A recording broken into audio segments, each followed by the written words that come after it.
सदाबहार खूबसूरत अभिनेत्री रेखा और हेमा मालिनी कहने को तो बॉलीवुड की मशहूर हस्तियां हैं, पर ये वो पक्की सहेलियां भी रही हैं जो एक दूसरे से स्ट्रॉन्ग बॉन्ड साझा करती हैं और हर सुख दुख में एक दूसरे के काम आती हैं। ठीक इसी तरह हेमा उस वक्त रेखा के काम आई थी जब वो अपने पति को लेकर आधी रात को हेमा के घर पहुंच गई थी और हेल्प मांगने लगी थी। तो ऐसा क्या हुआ था कि आधी रात को रेखा ने हेमा के घर दरवाजा खटखटाया था। आखिरकार ऐसी कौन सी मुसीबत आन पड़ी थी, चलिए आपको इसके पीछे की सच्चाई बताते हैं, पर उससे पहले आप इस वीडियो को लाइक करना ना भूलें। जी हाँ दोस्तों, हेमा और रेखा एक दूसरे की बेस्ट फ्रेंड्स थी, जिन्हें हमने धर्मात्मा और पलकों की छांव में जैसी फिल्मों में साथ में काम करते हुए देखा है। इसी के साथ आपको बता दें, जो हेमा मालिनी बड़े पर्दे की एक कामयाब एक्ट्रेस है, तो वही रेखा भी पीछे नहीं है, जो सालों से बॉलीवुड पर राज करती आई है। लेकिन रेखा की जिंदगी से जुड़े कई किस्से हैं, उन्हीं में से एक किस्सा रेखा और मुकेश अग्रवाल की शादी को लेकर भी है। जी हाँ, बिजनेसमैन मुकेश अग्रवाल और रेखा की मुलाकात दिल्ली के एक इवेंट के दौरान हुई थी। शुरू में तो रेखा ने मुकेश को ज्यादा तवज्जो नहीं दी, लेकिन धीरे धीरे वो उनके करीब आने लगी और मुकेश भी रेखा से मिलने अक्सर मुंबई आने लगे थे।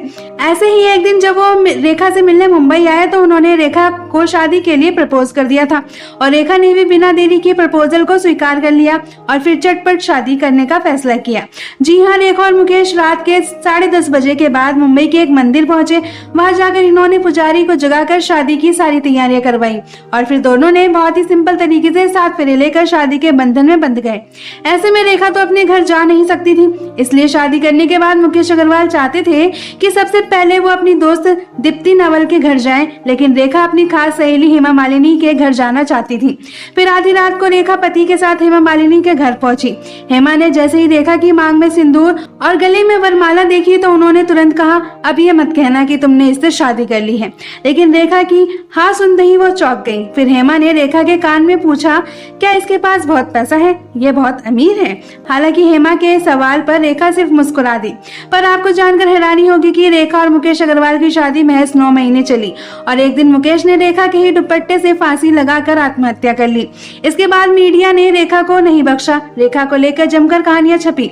वह लोगों को अपनी जवाब देकर थक गई और फिर इन्होंने चुप्पी साध ली।